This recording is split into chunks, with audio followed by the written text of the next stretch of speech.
What's going on, guys? Welcome back to another episode of From the Red Carpet.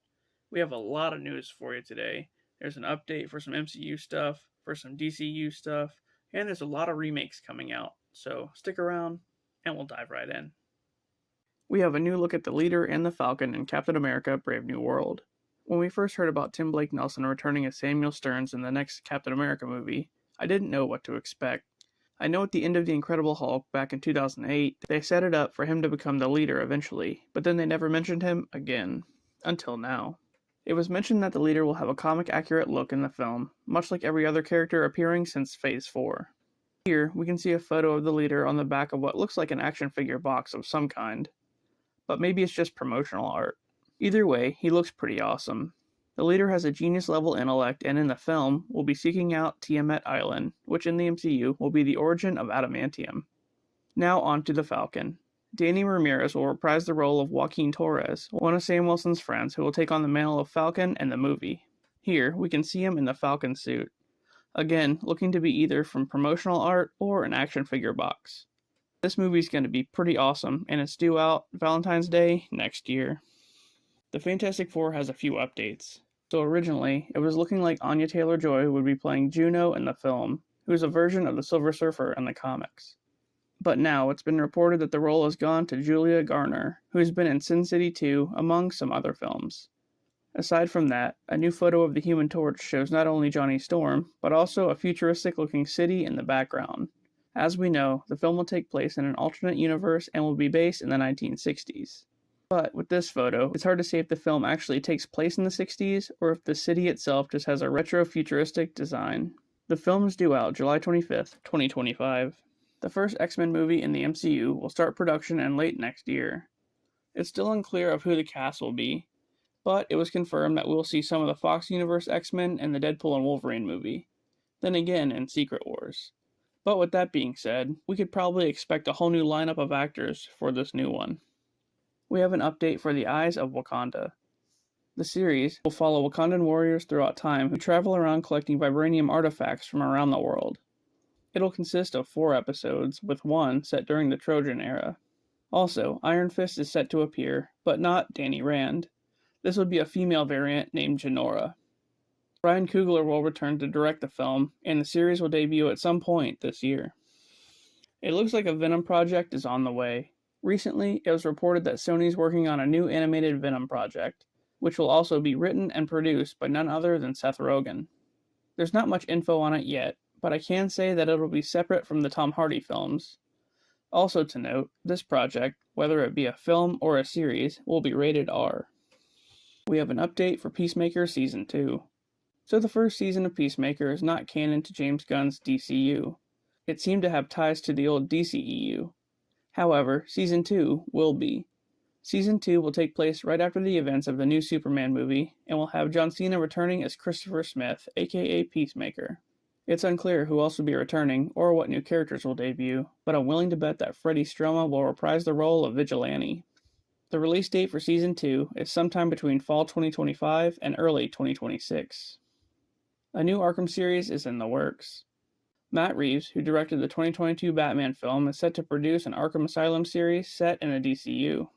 James Gunn has specified that although Matt is also working on the Batman 2 around the same time, these two projects are completely separate, with the Batman staying outside the DCU and its own canon. But with that being said, here's some unfortunate news for the Batman 2. It seems as though the film has been pushed back a whole year. The sequel will see Batman possibly going up against Two-Face. While Clayface and Hush were mentioned, neither one of them were confirmed. However, Boyd Holbrook is in talks to play Harvey Dent. This is despite Joel Edgerton and Josh Hartnett previously being in the running. The new release date for the film is October 2nd, 2026. We have a poster for Joker: Folie A Deux. The sequel to 2019's Joker, starring Joaquin Phoenix, will see the return of Arthur Fleck as he meets Dr. Harleen Quinzel, who will be played by Lady Gaga. The film will center around their relationship and mostly be told through Harley's perspective. Also, it's being reported that the film is partially a musical, with Harley singing most of the time. Anyway, this one's due out on October 4th, and we're supposedly getting a trailer for the film tomorrow. A new James Bond has been crowned. Since the last Bond film featuring Daniel Craig, it was uncertain if we'd ever get a new one. There was talks of Idris Elba taking over, but that was just speculation. Then, mention of a female Bond came around, and that seemed more possible with the last film, No Time to Die, revealing that Bond has a daughter now. Be that as it may, Aaron Taylor-Johnson, best known for playing Kick-Ass and Quicksilver in the MCU, has reportedly been offered the role of the next James Bond. There's no new info on it yet, but if he takes the job, the next few Bond films will be Kick-Ass. Huh, see what I did there? Happy Gilmore is getting a sequel. Adam Sandler seems to be following the trend of making a sequel to a 90s film, 20 years later. Not that it's a bad thing, but this has been the case for many comedies as of late, like Dumb and Dumber, Zoolander, Good Burger, and many others. Anyway, Adam Sandler is going forward with a sequel to Happy Gilmore. While the plot is still unknown, Christopher McDonald, who played Shooter McGavin in the first movie, Happy's rival, will be returning. And the film is also going to pay respects to the late Carl Weathers, who played Chubbs. Hopefully soon, we'll know more. A fifth Matrix film is in the works.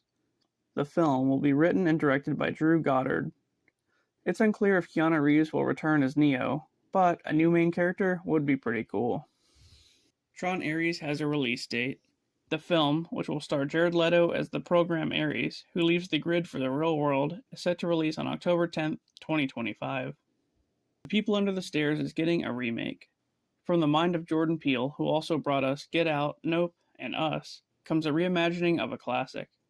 The original film centered around a kid named Fool who breaks into his family's landlord's house only to find a family of psychopaths living inside, who have been torturing boys and keeping them under the stairs. There's no set release date for this one yet, but it's speculated sometime in 2025. The Faces of Death is also getting a remake. The film will star Decatur Montgomery, Charlie XCX, and some others. It'll be about a content creator who comes across a series of violent videos on the internet. There's no exact release date at this time, but it's due out sometime this year. We have the first cast member for 28 Years Later. Back in January, the third film was announced with Danny Boyle back to direct. The plot of the film hasn't been released yet, but obviously, as the title states, it'll take place 28 years after the initial outbreak. Jodie Comer, who at one point was in the running to be in the Fantastic Four, has been cast in some sort of role in the film. And also, this one has no release date just yet. We have our first look at Christian Bale in The Bride. A while back, we heard that Maggie Gyllenhaal will be directing a reimagining of the classic Bride of Frankenstein. The film, which is called The Bride, will take place in 1930 Chicago and follow a murdered woman who is brought back to life. She then seeks romance and ignites a social movement in town. The film will star Jessie Buckley as the bride and Christian Bale as Frankenstein's monster. Here's a first look at Bale in costume. While it has the basics of the original design, some updates have been added, like a chest tattoo and a few other things. He looks pretty badass if you ask me. This one's set for release on October 3rd. Lastly, Scream 7 is in trouble. Due to all the stuff going on with the film, the director, Christopher Landon, has walked away from it. Now, without Melissa Barrera or Jenna Ortega or a director, this one just seems unlikely. You could argue that Neve Campbell may return, but I think she'll ask for too much money. I mean, she did recently say she'll come back, but I doubt it. Honestly, I think Spyglass did Melissa Barrera pretty dirty.